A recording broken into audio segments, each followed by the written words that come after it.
അനീഷിന്റെ മൂത്ത പെണ്ണ് എന്നെ മാന ഇവിടുന്ന് പിടിക്കേണ്ടതായിരുന്നു. ഈ കഴിഞ്ഞ ഓണത്തിന് ഞങ്ങള് സാധനം മേടിച്ചു. അന്നേരം ഇച്ചിരിച്ച മഴ പെയ്യുന്നുണ്ടായിരുന്നു. എത്ര മണിക്ക്? പകല് 4 മണിയായപ്പോ ഞാൻ കീപ്പുള്ളി പോയി സാധനം മേടിച്ച് പെണ്ണുണ്ട് കൂടെ. ആന ഇതാ ഈ വീടിന്റെ ഇതിലൂടെ വന്നിട്ട് ഞങ്ങളെ കണ്ട ഉടനെ ഇവൻ ചിഹ്നം പിടിക്കാൻ വേണ്ടി തല ഇങ്ങനെ പൊക്കി. വീട് വെച്ച് കഴിഞ്ഞാൽ അവിടെ നിക്കത്തുമില്ല. ആ ഷോക്കാ, ഭയങ്കര ഷോക്കാ. ഇടി മിന്നുന്ന സമയത്ത് അവിടുത്തെ ബോക്സ് ഒക്കെ കത്തിപ്പോയി. അതെ. അപ്പൊ പോത്ത് വട്ടം കറങ്ങിയിട്ട് ഇങ്ങോട്ട് തിരിഞ്ഞു നോക്കിക്കൊണ്ടിരുന്നപ്പം ഞാനും തിരിഞ്ഞു നോക്കിയപ്പോ ആനയാണ്ട തുമ്പിക്ക ഇങ്ങനെ പിടിച്ചോണ്ട് ഇവിടം വരെ വരുന്നു. അപ്പം ഒരേക്കർ സ്ഥലം നമുക്കൊക്കെ നോക്കിയിരിക്കാനല്ലാതെ കൊണ്ട് ഒന്നും പറ്റുന്നില്ല. ഓടിച്ചു വന്ന ആനയാണ്. അവരെ കൂട്ടത്തിന് ആന തെറ്റി ഇങ്ങോട്ട് വന്നു കഴിഞ്ഞപ്പോഴത്തേനും പിന്നെ അവിടെ ഞങ്ങള് കാപ്പിയും കുടിച്ച് ആ മുറ്റത്തൊക്കെ നിൽക്കുകയും ചെയ്ത് കഴിഞ്ഞപ്പോഴത്തേനും ആന ഞങ്ങളെ കണ്ടില്ലേ. കണ്ടു ഒറ്റ വരവാ വന്നത്. അന്ന് എന്തോ ഭാഗ്യത്തിന് രക്ഷപ്പെട്ടതാണ് പകല്. നമസ്കാരം. ഞാനിപ്പോൾ കണ്ണൂർ ജില്ലയിലെ ആർളം ഫാമിലാണ്. ആർളം ഫാമിലെ കോട്ടപ്പാറ എന്ന് പറയുന്ന പ്രദേശത്താണുള്ളത്. നമ്മൾ തൊട്ട് മുന്നത്തെ എപ്പിസോഡിൽ നമ്മൾ രമേശേൻ്റെ വീടിൻ്റെ അവിടുത്തെ കിണർ പണി, അതുപോലെ തന്നെ അനീഷേൻ്റെ വീട്ടിലൊക്കെ നമ്മൾ പോയിരുന്നു. അപ്പോൾ അത് അനീഷേൻ്റെ വീടിൻ്റെ അവിടെ നിന്ന് തന്നെ ആ റോഡ് നേരെ മുകളിലേക്ക് പോകുന്ന ഏറ്റവും അവസാനത്തെ പോർഷനായിട്ടുള്ള ഫെൻസിങ് ഒക്കെ വരുന്ന ആ പ്രദേശത്തേക്കൊന്ന് നമ്മൾ പോവുകയാണ്. അവിടെയും കുറച്ച് കുടുംബങ്ങൾ താമസിക്കുന്നുണ്ട്. അവരുടെ ഒരു അവസ്ഥ എന്താണെന്ന് ഒന്ന് മനസ്സിലാക്കുക എന്നുള്ളതാണ് ഈ വീഡിയോയുടെ ലക്ഷ്യം. ഏതായാലും നമുക്ക് ആ പ്രദേശത്തേക്ക് പോകാം. ഭയങ്കരമായിട്ട് ആനശല്യമുള്ള ഒരു പ്രദേശമുണ്ട്. ഏതായാലും നമ്മൾ സൂക്ഷിച്ച് പോവുകയാണ്. നമുക്ക് ഏതായാലും വീഡിയോയിലേക്ക് പോകാം.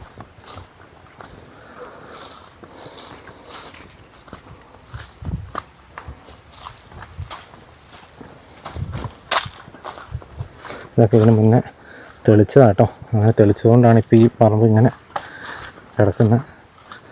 കുറേ ആളുകൾക്ക് ആശ്വാസമായി. അല്ലെങ്കിൽ ഇവിടെ മൊത്തം കാട് പിടിച്ച് കിടന്നിരുന്ന സ്ഥലമാണ്. നമുക്ക് ഏതായാലും ഇതിൻ്റെ ഏറ്റവും ലാസ്റ്റുള്ള ഒരു സ്ഥലത്തേക്ക് പോകാം കേട്ടോ. അപ്പോൾ നമ്മൾ കഴിഞ്ഞ എപ്പിസോഡിൽ നമ്മൾ കണ്ടിരുന്ന അവിടെ ഒരു ലൈറ്റും കാര്യങ്ങളൊക്കെ വെച്ച് കൊടുത്താൽ ഇതിലിങ്ങനെയാണ് ആ അനീഷ് എന്ന് പറഞ്ഞ ചേട്ടൻ, അതായത് 1-2 മാസം മുന്നേ ആട്ടാന കൊലപ്പെടുത്തിയ അനീഷ് ചേട്ടൻ്റെ വീട്. അവിടെ നേരെ മുകളിലേക്ക് ഞാൻ ഇതിന് മുന്നേ ഒരു പ്രാവശ്യം ഈ ഒരു പ്രദേശം കാണിച്ചിരുന്നു. പക്ഷേ അതിൻ്റെ അപ്പുറത്തോട്ടും വീടുകളുണ്ട്. നമുക്ക് അങ്ങോട്ട് നോക്കിയാൽ കാണാം. ഇതാണ് ഈ കോട്ടപ്പാറ എന്ന് പറയുന്ന സ്ഥലം. ഈ സ്ഥലമാണ് ഏറ്റവും കൂടുതൽ കാട്ടാനകൾ പാസ് ചെയ്യുന്നൊരു പ്രദേശമായിട്ട് അറിയപ്പെടുന്നത് കേട്ടോ. ഈ വഴിക്ക് ഇതിൽ ഇങ്ങനെ ആളുകൾ താമസിക്കുന്നുണ്ട്. നമുക്ക് എന്തായാലും അവരുടെ ഒരു സ്ഥിതി എന്താണെന്ന് കാണുക എന്നുള്ളതാണ് ഈ വീഡിയോയുടെ ലക്ഷ്യം കേട്ടോ. കുറേ നാളെ ഇങ്ങോട്ട് വരണമെന്ന് വിചാരിച്ചിട്ട്. അപ്പോൾ ഇന്നിപ്പോൾ അനീഷേൻ്റെ വീട്ടിൽ വന്നു കഴിഞ്ഞപ്പോഴാണ് നമുക്കിങ്ങനെ ഒരു അവസരം കിട്ടിയത്. അതാണ് കോട്ടപ്പാറ എന്ന് പറഞ്ഞ സ്ഥലം കണ്ടോ. മൊത്തം പാറയാണ്. ആ പാറയുടെ മുകളിലാണ് ഈ കാണുന്ന മല കംപ്ലീറ്റ് ഉള്ളത് കണ്ടോ. മൊത്തം പാറകളാണ്. അതായത് എലഫൻറ്റ് ഡ്രൈവ് നടത്തി കഴിയുമ്പോൾ ആനകൾ പോകുന്നു ഈ താഴ്ഭാഗത്ത്. അവിടെ നിങ്ങൾക്ക് കാണാമായിരിക്കും. അതിലേക്കാണ് ആന പാസ് ചെയ്യുന്നത് കേട്ടോ. അപ്പം അങ്ങനത്തെ ഒരു ഏരിയ. അതുകൊണ്ട് ആന ഇങ്ങോട്ട് വരാനും ഒക്കെ സാധ്യതയുള്ളൊരു ഏരിയയാണ്. നിരന്തരം ആനയുണ്ട്, അത് വേറെ കാര്യം. ചേട്ടൻ്റെ പേരെങ്ങനെയാ? സോമൻ. എന്താണ് സ്ഥിതി ഇവിടുത്തെ? ഇവിടുത്തെ സ്ഥിതി എന്ന് പറഞ്ഞു കഴിഞ്ഞാൽ ഇപ്പം ഒന്നാമത്തെ താമസക്കാർ കുറവ്. അപ്പം ആന നമുക്ക് ആ റോഡിന് അപ്പുറത്തൊക്കെ ആൾക്കാർ എല്ലാവരും നല്ല താമസം അടുത്തടുത്ത് വീടുകളുണ്ട്. ആ വീടുള്ളത് കാരണം കയറി കഴിഞ്ഞാൽ ആന എങ്ങനെ നിൽക്കൂല. അതെ. നമ്മുടെ പിന്നെ അനീഷിന് മോനെ പറ്റിയത് അങ്ങനെയാണ്. അനീഷേട്ടൻ ചേട്ടൻ്റെ മകനല്ലേ? അതാണ് ഞാനിപ്പം ഇവിടെ എൻ്റെ വീട്ടിൽ നിൽക്കാതെ അവിടെ തന്നെ നിൽക്കുന്നത്. അവിടെ ഇവരും കുട്ടികൾ ഒറ്റയ്ക്കല്ലേ ഉള്ളൂ. അതെ അതെ അതെ. അത് കാരണം ഞാനിപ്പോൾ ഇങ്ങോട്ട് വരവില്ല. ഇളയ മകൻ മാത്രമേ ഇവിടെ നിൽക്കുന്നുള്ളൂ. അപ്പോൾ ഇവിടെയാണ് ചേട്ടൻ്റെ വീടുള്ളത് അല്ലേ? അവിടെ ഇവിടെ എത്ര വീട്ടുകാരുണ്ട്? അവിടെ ഒരു 5-8 വീട്ടുകാരുണ്ട്. ആണല്ലേ? സ്ഥിരം ആനയുള്ള സ്ഥലം അല്ലേ? സ്ഥിരം ആനയുള്ള സ്ഥലം. ഇപ്പം അവര് ഇന്നലെ പ്രൊമോട്ടർമാർ വന്നായിരുന്നു. അവർ വന്നിട്ട് അവിടെ ഇതിൻ്റെ അപ്പുറത്ത് പുറത്ത് ബൗണ്ടറിക്ക് കുറച്ച് ആൾക്കാർ ഒരു 10-9 കുടുംബക്കാരുണ്ട്. അത് മറ്റേ നമ്മളെ ജനാർദ്ദേട്ടന് ആ ഭാഗത്ത്. അത് ശരിക്കും ബൗണ്ടറിയാണ് ഫോറസ്റ്റിന്റെ. നമ്മളെ ഈ ഭാഗത്ത് അവിടുന്ന് കയറി കഴിഞ്ഞാലാ ഇവിടെ ഒന്ന് ശല്യമുള്ളത്. പക്ഷെ അവിടെ വന്നു കഴിഞ്ഞാൽ അവിടെ നിൽക്കലില്ല, കടന്നു വരവേ ഉള്ളൂ. തീറ്റ ഇങ്ങോട്ടേക്കുള്ളത് കാരണം അവിടുന്ന് ഇങ്ങോട്ട് ടച്ച് ചെയ്ത് ആന ഇങ്ങോട്ട് വരുവേ ഉള്ളൂ. അപ്പൊ വന്നു കഴിഞ്ഞാൽ ഇവിടെ ഒറ്റപ്പെട്ട വീടുള്ളത് കാരണം ആ വീടിൻ്റെ അടുത്ത് വന്നിട്ട് ശല്യം കൂടുതലേ നമുക്കാണുള്ളത്. പിന്നെ ഒന്നാമത് ഇവര് ഓടിച്ച് വിടുമ്പോൾ ഈ ആനയ്ക്ക് മിഞ്ഞാന്ന് പകല് ഞങ്ങൾ തൊഴിലുറപ്പിൻ്റെ പണി എടുത്തിട്ട് വന്ന് അവിടെ ഒരു വീട്ടിൽ 11 മണിയായപ്പം ഭക്ഷണം കഴിച്ച് നിന്ന് കഴിഞ്ഞപ്പം പകല ആന വന്നത്. ഓഹോ ഹോ. അന്നൊരാളെ പിടിക്കേണ്ടതായിരുന്നു. ആണല്ലേ? ആന ഇവർ ഓടിച്ചു വന്ന ആനയാണ്. അവരെ കൂട്ടത്തിൽ നിന്ന് ആന തെറ്റി ഇങ്ങോട്ട് വന്നു കഴിഞ്ഞപ്പോഴത്തേനും പിന്നെ അവിടെ ഞങ്ങൾ കാപ്പിയും കുടിച്ച് ആ മുറ്റത്തൊക്കെ നിൽക്കുകയും ചെയ്ത് കഴിഞ്ഞപ്പോഴത്തേനും ആന ഞങ്ങളെ കണ്ടില്ലേ, കണ്ടു ഒറ്റ വരവാ വന്നത്. അന്ന് എന്തോ ഭാഗ്യത്തിന് രക്ഷപ്പെട്ടതാണ്. പകല് ഒരു പിന്നെ 2-2:30 ആയി കഴിഞ്ഞപ്പോൾ കാപ്പിയും കുടിച്ച് ഞങ്ങൾ ഇരിക്കുന്ന സമയമല്ലേ. അപ്പം ഈ ഭാഗത്തെ താമസം നമ്മളൊക്കെ എപ്പോഴും ഞാൻ ആലോചിക്കുന്നതാണ് എന്താണെന്ന് വെച്ച് കഴിഞ്ഞാൽ, നമുക്കൊക്കെ വീട്ടിൽ നിന്ന് വന്നപ്പോൾ ഒരു പ്ലാനിങ് ഉണ്ടായിരുന്നു. അവിടുന്ന് നമുക്ക് സ്ഥലമൊന്നും ഇല്ലായിരുന്നല്ലോ. അപ്പം എന്തെങ്കിലും ഒരേക്കർ സ്ഥലം കിട്ടിക്കഴിഞ്ഞാൽ നമ്മൾ എങ്ങനെയായാലും മക്കളെ നല്ല രീതിയിൽ വിദ്യാഭ്യാസം കൊടുത്ത് പിന്നെ രക്ഷപ്പെടുത്തി കൊണ്ടുവരാനും ഞങ്ങൾക്കും എന്തെങ്കിലും മണ്ണ് കിട്ടിക്കഴിഞ്ഞാൽ എന്തെങ്കിലും കൃഷിയായിട്ട് ചെയ്യാനും. ഇപ്പം ഒരേക്കർ സ്ഥലം നമുക്കൊക്കെ നോക്കിയിരിക്കാനല്ലാതെ കൊണ്ട് ഒന്നും പറ്റുന്നില്ല. ഞാനൊക്കെ ആണെങ്കിലും നല്ല കൃഷിയൊക്കെ എടുത്ത് ഇഞ്ചി ആണെങ്കിലും മഞ്ഞളാണെങ്കിലും നല്ല കൃഷി ചെയ്തിട്ട് വരുമാനം എടുക്കുന്നത്. നമ്മളൊക്കെ നാട്ടിൽ നിന്നൊക്കെ ആണെങ്കിലും മഴക്കാലം ആയി കഴിഞ്ഞാൽ നമ്മുടെയൊക്കെ കയ്യിൽ ഇഷ്ടം പോലെ പൈസ ഉണ്ടാകും. നമുക്ക് സ്ഥലമില്ല, പിന്നെ ആരെങ്കിലും കൂലിപ്പണി എടുക്കാൻ പോകുന്നിടത്ത് സ്ഥലമുള്ള ആൾക്കാരുണ്ടാവില്ല. അവിടെ വാഴയാണെങ്കിലും പിന്നെ കപ്പയാണെങ്കിലും ഒക്കെ നമ്മൾ സ്വന്തം കൃഷി ചെയ്തിട്ട് അവരുടെ പറമ്പിൽ ഉച്ചവരെ പണിയെടുക്കും. ഉച്ച കഴിഞ്ഞിട്ട് നമ്മൾ കിട്ടുന്ന സമയത്ത് അവരുടെ പറമ്പിൽ തന്നെ വെള്ളം കിട്ടുന്ന സ്ഥലത്ത് വാഴയും പിന്നെ ചേമ്പ് കപ്പ ഇങ്ങനെയൊക്കെ വെച്ചിട്ട് നമ്മൾ ഇഷ്ടം പോലെ പൈസ ഉണ്ടായിരുന്നു. ഇവിടെ വന്നിട്ട് ഒരേക്കർ സ്ഥലം നമുക്ക് കണ്ടുകൊണ്ടിരിക്കുമെന്നല്ലാതെ കണ്ടു അതിനകത്ത് ഒരു ചൂട് കപ്പ ഉണ്ടാക്കി തിന്നാൻ നമ്മൾക്ക് പറ്റിയല്ല. ചേമ്പ് ഇങ്ങനെയുള്ള സാധനമൊന്നും നമ്മളെ കൊണ്ടുണ്ടാക്കി തിന്നാൻ പറ്റുന്നില്ല. ഇപ്പം തന്നെ നമുക്ക് പിന്നെ എൻ്റെ വീട്ടിലിപ്പം കാര്യങ്ങൾ അവന് പണിക്ക് പോയി കഴിഞ്ഞാൽ എന്തെങ്കിലും പിന്നെ കൊണ്ടുവന്നു കഴിഞ്ഞാൽ നമുക്ക് ഒരു പങ്ക് തന്നുകൊണ്ടിരുന്ന. ഞാനിപ്പോൾ ഇത്രയും പ്രായമായ സ്ഥിതിക്ക് നമ്മളിങ്ങനെ തൊഴിലുറപ്പിൻ്റെ പണിക്ക് പോകുന്നല്ലാണ്ട് വേറെ പണിക്കൊന്നും പോക്കില്ലല്ലോ. അപ്പം അങ്ങനെയൊക്കെ ഒരു ബുദ്ധിമുട്ടിലൊക്കെ കഴിയുന്നത് ഇപ്പം. അങ്ങോട്ടൊന്ന് പോയാൽ എനിക്ക് സ്ഥലം കാണിച്ചു തരാമോ? കാണിച്ചു തരാം. നമുക്ക് ഏതായാലും സ്ഥലത്തിന്റെ അവസ്ഥ മനസ്സിലാവും. ആന ഓടിക്കുമ്പോൾ ശരിക്കും താഴെ ഭാഗത്തോടെ പോകുന്നത്. ആന ഓടിക്കുമ്പോൾ അതിന്റെ ലെവലിൽ ഓടിക്കുമ്പോൾ ചിലപ്പോൾ ഇതിലൂടെയൊക്കെ ഇങ്ങോട്ടൊക്കെ കയറുമോ? അനീഷിന്റെ മൂത്ത പെണ്ണ് എന്നെയും ആന പിടിക്കേണ്ട ഇവിടുന്ന് പിടിക്കേണ്ടതായിരുന്നു. ഈ കഴിഞ്ഞ ഓണത്തിന് ഞങ്ങൾ സാധനം മേടിച്ചു. അന്നേരം ഇച്ചിരി മഴ പെയ്യുന്നുണ്ടായിരുന്നു. എത്ര മണിക്ക്? പകല് 4 മണിയായപ്പോ ഞാൻ കീപ്പുള്ളി പോയി സാധനം മേടിച്ച് പെണ്ണും ഉണ്ട് കൂടെ. ഇവിടം വരെ വന്ന് പെണ്ണ് എന്റെ വേക്കില് ഞാൻ മഴ തൂളുന്ന കൊണ്ട് കുട ഇങ്ങനെ പിടിച്ച് 2 കയ്യിലും സാധനമുണ്ട്. ആന ഇതാ ഈ വീടിന്റെ ഇതിലൂടെ വന്നിട്ട് അന്ന് ഈ തെരുവ് ഇതിനേക്കാളും പൊക്കം ഉണ്ടായിരുന്നു. കാണത്തില്ല. ഇത് വന്ന് ഇവിടെ ചാടുകയും നിലത്ത് പിന്നെ ഓട്ടെ വന്ന് ചാടുകയും ഞങ്ങളെ കണ്ടു ഉടനെ ഇവൻ ചിഹ്നം പിടിക്കാൻ വേണ്ടി തല ഇങ്ങനെ പൊക്കി. തല പൊക്കിയ സമയം കൊണ്ട് ഞങ്ങൾ ഓടിയിട്ട് ആ പോസ്റ്റും കിടന്ന് അങ്ങ് എത്തി. പിന്നെ നോക്കില്ല, ആനാന്നറിഞ്ഞപ്പോ ഞാൻ പെണ്ണിനെയും വലിച്ച് ഞാൻ ഓടി. സാധനമൊക്കെ കയ്യിൽ നിന്നൊക്കെ ഇവിടെയൊക്കെ കളഞ്ഞു. പോസ്റ്റുകാരെ കൊണ്ട് വിട്ടത്. എന്നിട്ട് അന്നവൻ തല പൊക്കി അവനെ നോക്കിയിരുന്നാലുണ്ടല്ലോ. കൊമ്പയല്ല, പിടിയെന്ന് വെച്ച് എനിക്ക് തോന്നുന്നു ആ മോഴേനെ കൊണ്ടാന്ന്. മോഴ ഭയങ്കര ശല്യം ചെയ്യുന്നേ. മോഴേനല്ലേ അനീഷേട്ടനെയും.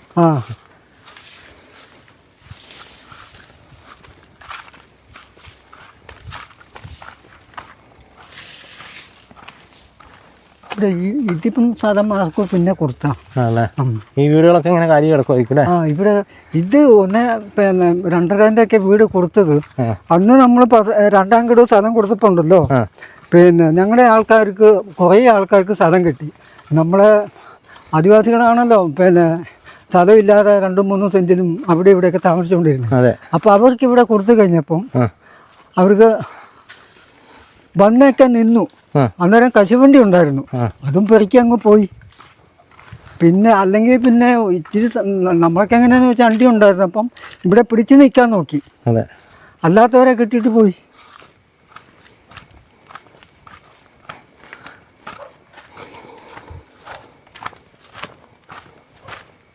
കുറേ മനുഷ്യന്മാരൊക്കെ നിന്ന് പോയാൽ ആ സമയത്ത്.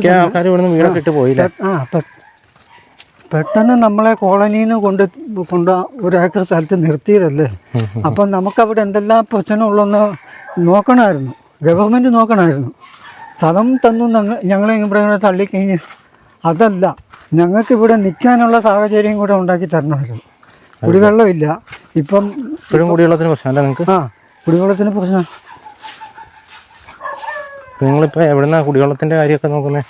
കുടിവെള്ളം ഇവിടെ ഒരു ഓലിയുണ്ട് ജലനിധിൻ്റെ, അതിപ്പം കുറേ ഉപയോഗിക്കാത്തത് കൊണ്ടേ അതെടുക്കലില്ല. ഇതാരുടെ വീടാ? ഏത്? ഇതൊക്കെ പിന്നെ വേറെ ആൾക്ക് ഉണ്ടാക്കി കൊടുത്ത വീടാ. ഓഹോ, ഇതിനകത്ത് കുറേ താമസമില്ലല്ലേ? നിൽക്കുന്നില്ല. അങ്ങനെ നിൽക്കാനല്ലേ? ഇതിനകത്തുള്ളവർ തന്നെ കുറേ ആള് പിന്നെ അതിലേ വന്ന് സൈറ്റ് മാനേജറെ കണ്ട് ഒപ്പ് ഇട്ടു. സൈറ്റ് മാനേജർ ഏതായാലും വീടിന് കൊടുക്കും. പിന്നെ അവരെ തിരിച്ച് ചോദിക്കുകയും ചെയ്യും, ഞങ്ങൾ ഈ കാട്ടിൻ്റെ ഉള്ളിൽ വീടില്ലാതെ ഞങ്ങൾക്ക് നിൽക്കാൻ പറ്റൂല. അങ്ങനെ വരുമ്പോഴത്തേനും പറയുമ്പം വീടിന് പാത്താക്കി കൊടുക്കും.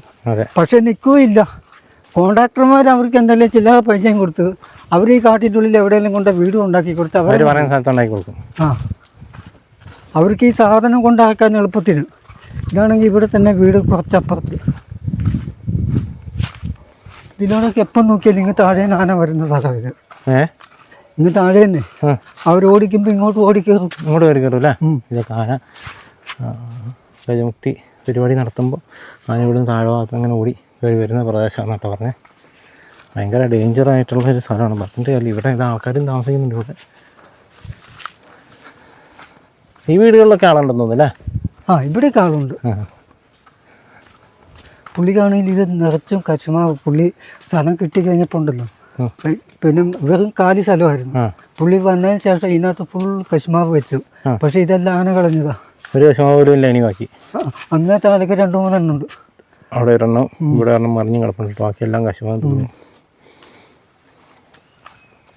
വീട്ടിലൊക്കെ ആളല്ല? ആ, ഇവിടെയൊക്കെ ആളുണ്ട്. ഒന്നും ചെയ്യുന്നില്ല കേട്ടോ, ഒരു കൃഷിയും ചെയ്യുന്നില്ല. ഈ ഒരു സാധനം കാണാനുള്ളൂ, വട്ട. ഒരു സാധനം ഇവിടെ ഇല്ല കേട്ടോ. മൊത്തത്തിലൊരു ആനച്ചൂരുണ്ടല്ലോ അവിടെയൊക്കെ. പിന്നെ ഇതൊരു വഴി അവരെ ഓടിക്കുമ്പോൾ ഉണ്ടല്ലോ, അതിലവിടെ ഫെൻസിങ് ഇട്ടിട്ടുണ്ട്. അങ്ങോട്ട് കയറാൻ പറ്റാത്തപ്പോൾ ഇതിലൂടെ വരും. ഇതിലൂടെ വന്ന് ഇങ്ങനെ പോകും. ഈ റോട്ടിൽ കൂടെ പോകില്ലേ? നിങ്ങളൊക്കെ ആ സമയത്ത് അപ്പം എന്ത് ചെയ്യും? അറിയോ? മനസ്സിലറിയോ വരുന്നുണ്ടെന്ന് അറിയോ? ആ, എങ്ങനെയെങ്കിലും ഇന്നാൾ 3 മണിക്ക് വന്നില്ല. ഇവിടെ ഈ വീടിൻ്റെ പുറകുവശല്ലേ വന്ന് നിന്നത്. അന്നേരം ആരെങ്കിലും ഒരാൾ കണ്ടിട്ടുണ്ടെങ്കിൽ ഒച്ചപ്പാടുണ്ടാകും, കൂവുകയൊക്കെ ചെയ്യും. അതെ,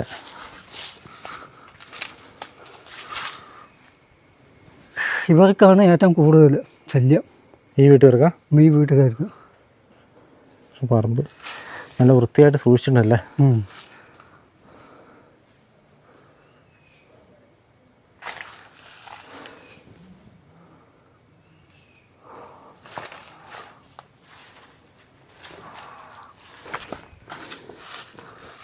ഇതിലിങ്ങനെ ഈ റോഡ് എങ്ങോട്ടാ പോകുന്നത്? ഇതിങ്ങനെ അങ്ങ് പോവും. മറ്റേ ജനുവേട്ടനൊക്കെ താമസിക്കുന്ന ആ ഭാഗത്ത് അങ്ങോട്ട് പോകും. ആ, ഇത് എൻ്റെ പ്ലോട്ടാണിത്. ഇതാണ് ചേട്ടൻ്റെ? പിന്നെ ചെത്തിയിട്ടേക്കുന്നതായിരിക്കും അല്ലേ? ആ, ഇതെന്തിൻ്റെ വലിയ കാൽപ്പാട് കാണുന്നത്? ഏത്? അത് പോത്ത്. രാവിലെ പോത്ത് ഓടിയതാ. കാട്ടുപോത്തോ? അല്ല, നമ്മളെ ഇവിടെ ഒരു പോത്തുണ്ട്. ഞാൻ സന്ധ്യയാകുമ്പോൾ അതിനിവിടെ കെട്ടിയിട്ട് അങ്ങ് അപ്പുറത്ത് പോയി കിടക്കും.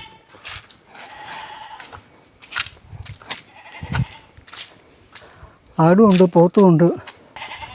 നമ്മളൊന്നും വെറുതെ ഇരിക്കുന്ന ആളല്ല. നമുക്ക് എന്തെങ്കിലുമൊക്കെ ചെയ്തു. എന്ത് നടാനാ ഇങ്ങനെ പ്ലോട്ടാക്കിയിട്ടേക്കുന്നത്? ഏത്?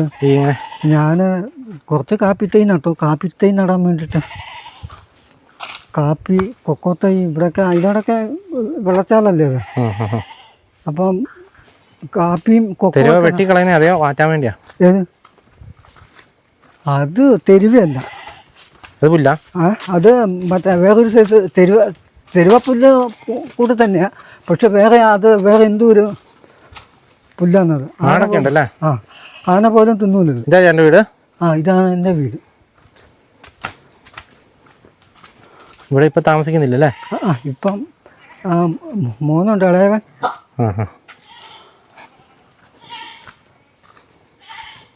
അവൻ രാവിലെ പണിക്ക് പോകും. ഞാൻ ഇങ്ങനെ ആയിരിക്കുമല്ലോ പോകുന്നത്? ഇങ്ങനെ ആയിരിക്കും പോകുന്നല്ലേ? അതിലൂടെ ഒരു വഴിയുണ്ട്. എന്നാലും ഇങ്ങോട്ടൊക്കെ വന്നിട്ടുണ്ടോ? ആന ഇതിലൂടെ വരും. ഇതിലൊക്കെ പോലെ അതിലൂടെ വേലി പൊളിച്ച് ഇങ്ങനെ വരും. ആ മൂലൊക്കെ കൂടെ അങ്ങനെ വരും.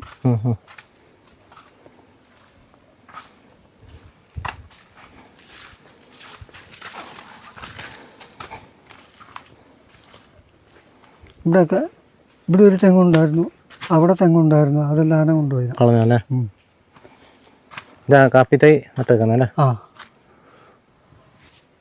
വേറൊന്നും കിട്ടിയാലാത്തോണ്ട് അവസാനം കാപ്പിയിലേക്ക് എത്തിയിരിക്കുക കേട്ടോ. ഇവിടെ കാപ്പി വിജയിക്കും. കാപ്പിക്ക് വലിയ കാപ്പിക്ക് വലിയ ശല്യമില്ല. നല്ല തണുപ്പില്ലാത്തോണ്ടേ. തണുപ്പ് പ്രശ്നമുണ്ടോ? തണുപ്പിന്റെ ഒരു വയനാട്ടിലെ കാലാവസ്ഥ കിട്ടൂല്ലോ? ഇല്ലില്ല. പിന്നെ നമ്മൾ എന്തെങ്കിലും ഒന്ന് ചെയ്തേക്കുമല്ലേ, കിട്ടുന്ന കിട്ടട്ടെ എന്ന് ഓർത്തുണ്ട്.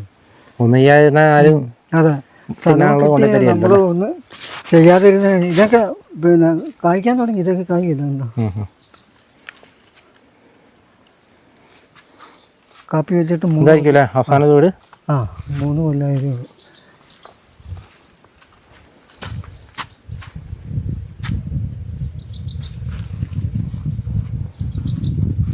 ഇതൊക്കെ തരുവയാ? ഇതൊക്കെ തരുവേ. ഇത് ഫോറസ്റ്റിന്റെ ഏരിയ അല്ല, അതൊക്കെ നമുക്ക് അളന്നു തന്നില്ല. അങ്ങത് പിന്നെ ഈ പച്ച കുറ്റി കാണുന്നില്ലേ, അതങ്ങനെ ഇങ്ങനെ അവര് പിന്നെ ഇത് ഷോക്ക് ഫെൻസിങ് ഇട്ടാ. അല്ല, ആ പച്ചക്കുറ്റി കാണുന്നതിന്റെ അപ്പുറം ഫോറസ്റ്റ് ആണോ? അല്ലല്ല, അല്ല, അതെല്ലാം ആദിവാസി. ഇതെല്ലാം ഡിപ്പാർട്ട്മെന്റാ? ഡിപ്പാർട്ട്മെന്റ് സ്ഥലമാണ്. ആൾക്കാർ നിക്കാത്തതല്ലേ, ആൾക്കാർ ഈ ഫെൻസിങ് ഇങ്ങനെ ഇട്ടേക്കുന്ന നടുക്കോടെ നടുക്കോടെ ഇട്ടത്. അതിന്റെ അപ്പുറത്തോട്ട് ആൾക്കാരില്ല. പക്ഷെ നല്ല സൂപ്പർ സ്ഥലമാണ്. എല്ലാവർക്കും ഓരോരോ ഏക്കർ സ്ഥലം അളന്നു കൊടുത്ത സ്ഥലമാണ്. ഇതിന്റെ മുകളില്. അപ്പം ഇതാണ് ഇപ്പൊ നമ്മളിപ്പോ ആരെങ്കിലും നമ്മൾ അവരെ കുറ്റം പറയുന്നതന്നെ പറയുള്ളൂ. പക്ഷെ അവർക്ക് ഈ ഫെൻസിങ് ഉണ്ടല്ലോ, ഇതിന്റെ അപ്പുറത്ത് ആനേനെ ഓടിച്ച് കടത്തി കഴിഞ്ഞാൽ അവർ പറയുന്നത് ഫോറസ്റ്റിൽ വിട്ടെന്നാ പറയുന്നത്. പക്ഷെ ഫോറസ്റ്റ് അതാണ് ഫോറസ്റ്റ്. ഇത് ഇങ്ങോട്ട് നമ്മളെ വീടിന്റെ അവിടുന്ന് ആ മെയിൻ റോഡ് വിട്ട് ഇങ്ങോട്ട് ആന ഓടിച്ച് കയറി കഴിഞ്ഞാൽ ആന ഇങ്ങ് ഫോറസ്റ്റിൽ എത്തിയോ ഇല്ലയെന്ന് അവർ നോക്കുന്നില്ല. അന്നേരം പത്രത്തിലെ പരസ്യം കൊടുത്തു, ആനേനെ ഞങ്ങൾ ഓടിച്ച് കാട് കയറ്റിയെന്നും പറഞ്ഞുകൊണ്ട്. പക്ഷെ ഇതാണ് അവരുടെ ഫോറസ്റ്റ് ഇപ്പോൾ. അതെല്ലാം ആദിവാസികൾ. ഡിപ്പാർട്ട്മെന്റ് സ്ഥലം അത്. ഫോറസ്റ്റ് ആണെന്ന് തോന്നുന്നു കേട്ടോ. ഇതിലിങ്ങനെ താഴെ പോയാൽ ഇതിലിങ്ങനെ പോയാൽ മറ്റേ ജനാർദ്ദൻ ചേട്ടൻ്റെ അവിടെ പോകും. ഇതിപ്പം പിന്നെ ആനമുതലിൽ അങ്ങോട്ട് പോകും അല്ലേ? ആനമുതൽ അങ്ങോട്ട് പോകും. ഇപ്പം രമേശിന്റെ വീടിന്റെ അങ്ങോട്ട് പോകും. അങ്ങോട്ട് നമുക്ക് ഇതിലൂടെ അങ്ങോട്ട് ഇറങ്ങിയാൽ അങ്ങോട്ട്. ശരിക്കും പറഞ്ഞാൽ ഇത് ഫോറസ്റ്റ് അല്ലായിരുന്നു അല്ലേ? ഫോറസ്റ്റ് അല്ല, അതിന്റെ അകത്ത് വീടുണ്ടല്ലോ. ഇതിന്റെ അകത്ത് ഇതേ അവിടെ ഒരു കെട്ടിടം കാണുന്നില്ല. അവിടെ 2 വീട് കാണുന്നുണ്ട്. പിന്നെ വിചാരിക്കുന്നു ആ മരത്തിന്റെ ഇടയ്ക്ക് അവിടെ നോക്കിയ ഒരു കെട്ടിടം കാണാട്ടോ. ഈ വഴിക്ക് ഇങ്ങനെ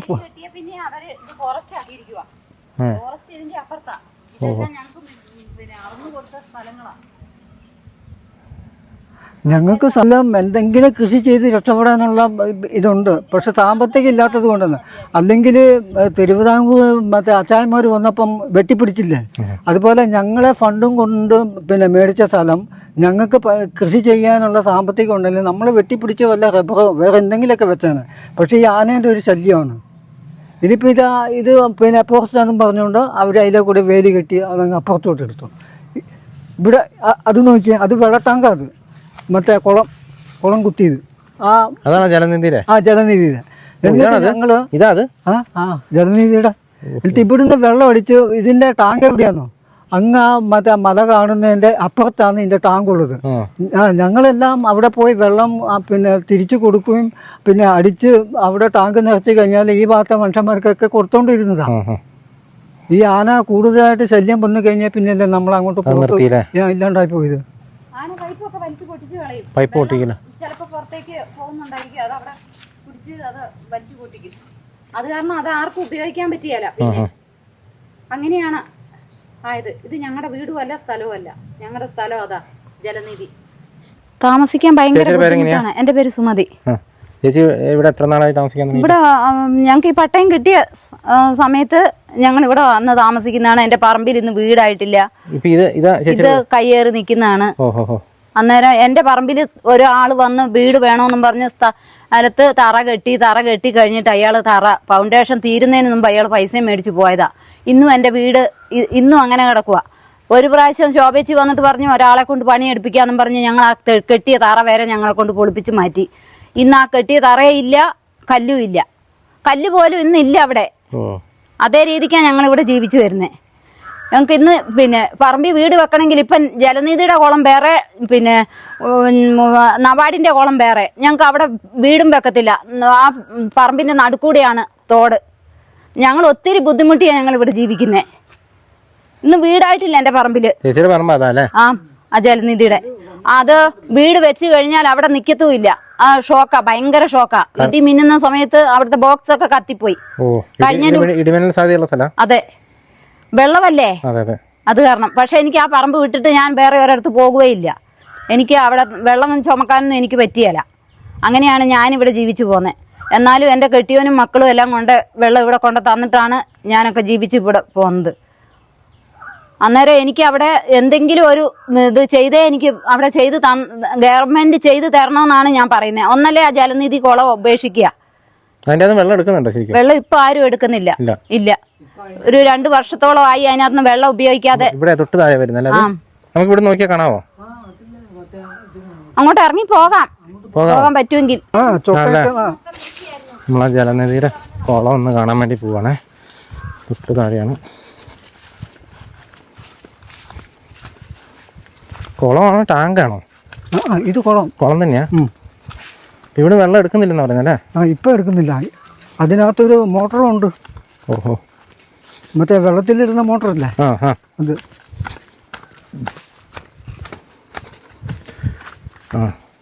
നമുക്ക് ആ ചേച്ചി പറഞ്ഞ കാര്യം ഏകദേശം കറക്റ്റാണെന്നുള്ളത് നമുക്ക് ഇത് നോക്കിയാൽ മനസ്സിലാവും. ഇലക്ട്രിക് ഫെൻസിങ് പോകുന്നതിൻ്റെ തൊട്ടിപ്പുറത്തായിട്ട് നമുക്ക് ആ മരത്തിൻ്റെ അപ്പുറം ഒരു ബിൽഡിങ് കാണാം കേട്ടോ.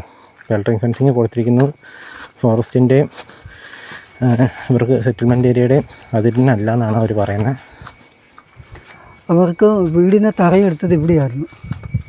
തറ ഇവിടെയായിരുന്നോ? ഓഹോ, ആ ചേച്ചി ഇപ്പോൾ പറഞ്ഞേ. ഇപ്പം പറഞ്ഞേ. ഇവിടെ ഒന്നും കാണാനില്ല അല്ലേ? ഒന്നും കാണാനില്ല.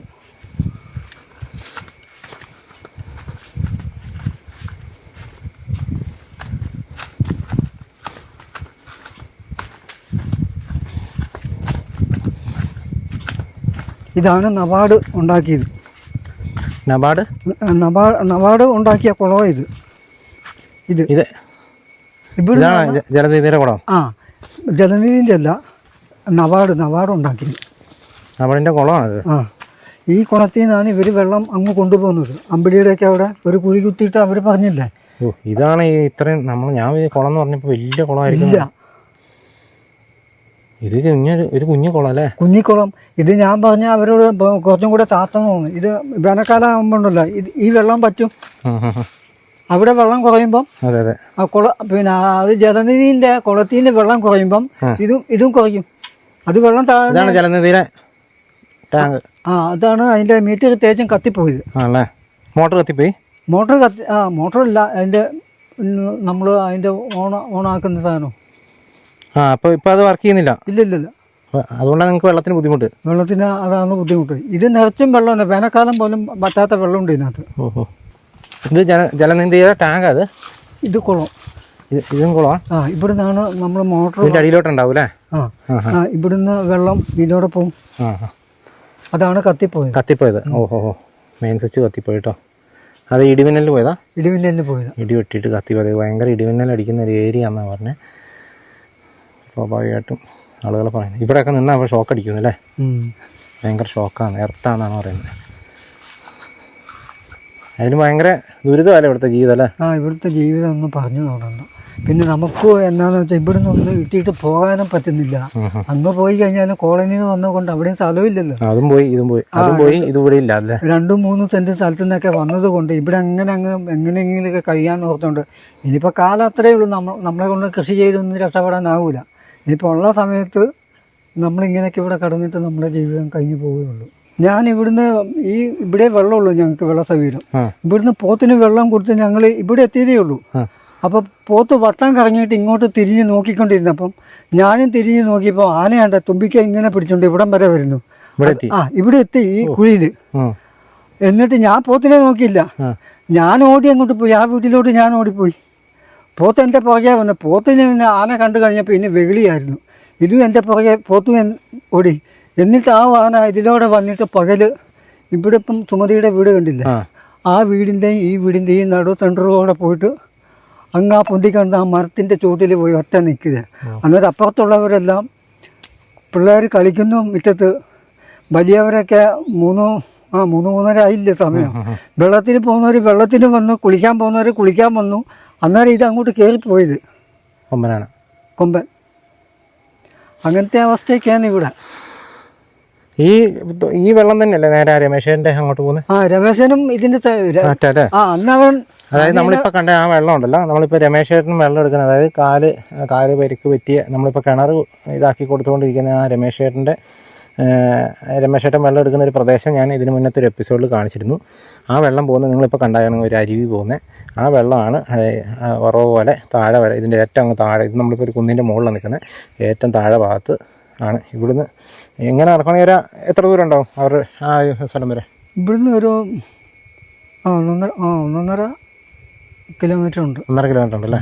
ഇവിടുന്ന് 1.5 കിലോമീറ്റർ താഴേക്ക് പോയാലാണ് രമേശേട്ടൻ്റെ, അതായത് ഈ വെള്ളം തന്നെയാട്ടോ അങ്ങോട്ടും പോകുന്നത്. ഇതവിടെ ചെല്ലുമ്പോഴത്തേക്കും എന്തോരുണ്ടാവും നമുക്ക് ചിന്തിച്ചാൽ മതി. ഇതൊക്കെ ഓരോരുത്തരുടെ സ്ഥലമായിരിക്കും അല്ലേ? ഇതൊക്കെ ഓരോരുത്തരുടെ സ്ഥലമാണ്. ഒന്നും ഇല്ല കേട്ടോ, കാട് പോലെയായി. ഇവിടെ താഴോട്ട് ഇതെല്ലാം അളന്നു കൊടുത്ത സ്ഥലമാണ്. ഇവിടെ നിന്ന് ഇങ്ങനെ നോക്കിയാൽ നമുക്ക് ദൂരെ ആനമതിലിൻ്റെ പണി നടക്കുന്ന പ്രദേശമൊക്കെ കാണാട്ടല്ലോ. ഇവിടെയൊക്കെയാണ് ആനമതിലിൻ്റെ പണി നടക്കുന്നത്.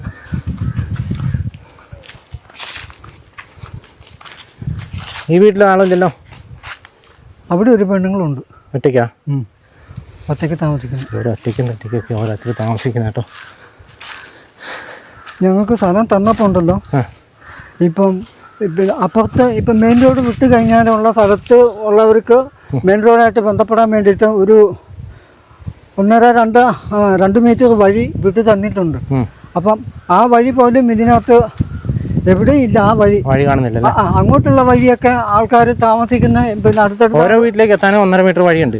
ഉണ്ട്. അതിന്റെ കല്ലാ ഇത് ഇട്ടേക്കുന്നത്. അതിന്റെ കല്ലായി കാണുന്നത്.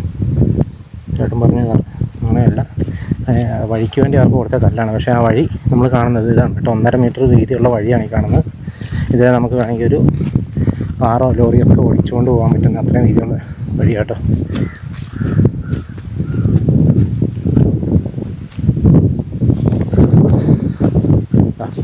ആനവതിൻ്റെ കറക്റ്റ് രംഗം കാണണമെങ്കിൽ നമ്മളിപ്പോൾ കണ്ട ഇതിൻ്റെ തൊട്ട് കണ്ടതാണ്, ഇതാണ് ആനവതിൻ്റെ പണി നടക്കുന്ന പ്രദേശം എന്ന് പറയുന്നത് കേട്ടോ.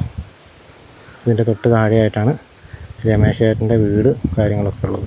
ഇതിൻ്റെ തൊട്ട് താഴെയായിട്ട് നമ്മളവിടുന്ന് പലപ്പോഴും ഈ ഒരു രംഗം കാണുന്നതാണ്. ഇപ്പം നിങ്ങൾ കണ്ടല്ലോ, നമ്മൾ കോട്ടപ്പാറയിൽ അനീഷേട്ടൻ്റെ അച്ഛനാണ് ഇപ്പം നമ്മളെ, അതായത് 2 മാസം മുന്നേ കാട്ടാന ആക്രമണത്തിൽ കൊല്ലപ്പെട്ട അനീഷേട്ടൻ്റെ അച്ഛനാണ് നമ്മളിപ്പോൾ ഈ പ്രദേശമൊക്കെ കൊണ്ടുവന്ന് കാണിച്ചു തന്നെ. ആ ചേട്ടൻ്റെ അവരുടെ വീടും കാര്യങ്ങളൊക്കെ നമ്മൾ കണ്ടു. വളരെ ഭീകരമാണ് ഇവിടെ താമസിക്കുന്ന ആളുകളുടെ അവസ്ഥ എന്ന് പറയുന്നത്. അപ്പോൾ ജലനിധിയുടെ അവിടെ ആനയുണ്ട് എന്ന് പറഞ്ഞപ്പോഴും പലപ്പോഴും പറയുന്നത് നമ്മൾ കേട്ടിട്ടുണ്ട്. പക്ഷേ ആ ഒരു പ്രദേശം ഇന്നാണ് ഞാൻ കാണുന്നത്. അപ്പോൾ ഇതാണ് ആ ഒരു സ്ഥലം കേട്ടോ. അവിടുത്തെ മോട്ടറും കാര്യങ്ങളൊക്കെ ഇടിമിന്നലിൽ കത്തിപ്പോയ അവസ്ഥയൊക്കെ കണ്ടു. ഏതായാലും വലിയ ഭീകരമായ അവസ്ഥ തന്നെയാണ് ഈ മനുഷ്യർ നേരിട്ടുകൊണ്ടിരിക്കുന്നത്. കുടിക്കാൻ വെള്ളമില്ല, അതുപോലെ തന്നെ ഒന്നും കൃഷി ചെയ്താൽ കിട്ടിയില്ല, ഇങ്ങനെ ജീവിച്ചു പോകുന്നു എന്ന് മാത്രം. ഏതായാലും വളരെ കഷ്ടപ്പാട് തന്നെ കേട്ടോ. എത്രയും പെട്ടെന്ന് ഇവരുടെയൊക്കെ ഒരു പ്രശ്നങ്ങൾക്കൊരു പരിഹാരം കാണാനായിട്ട് മാറി തന്ന ഭരണകൂടങ്ങൾക്കെങ്കിലും സാധിക്കട്ടെ എന്ന് മാത്രമേ പറയാനുള്ളൂ. നമുക്ക് നേരിട്ട് പോയി കണ്ട് മനസ്സിലാക്കണം, എങ്കിലേ നമുക്കിതിൻ്റെ ഒരു ബുദ്ധിമുട്ട് മനസ്സിലാവുള്ളൂ. അല്ലാതെ നമ്മൾ എന്ത് കാണിച്ചിട്ടോ പറഞ്ഞിട്ടോ കാര്യമില്ല. ഇതൊക്കെ അനുഭവിച്ച് നോക്കണം, എങ്കിലേ അതിൻ്റെ ഒരു ബുദ്ധിമുട്ട് മനസ്സിലാവത്തുള്ളൂ കേട്ടോ. ഏതായാലും അവർക്ക് പറയാൻ 100 അനുഭവങ്ങളും പ്രശ്നങ്ങളുമാണ്. ഇതൊക്കെ എത്രയും പെട്ടെന്ന് പരിഹരിക്കപ്പെടട്ടെ എന്ന് മാത്രം പറഞ്ഞുകൊണ്ട് ഈ വീഡിയോ ഇവിടെ അവസാനിപ്പിക്കണം. അപ്പോൾ വീണ്ടും മറ്റൊരു എപ്പിസോഡുമായി വീണ്ടും കാണാം. Thank you.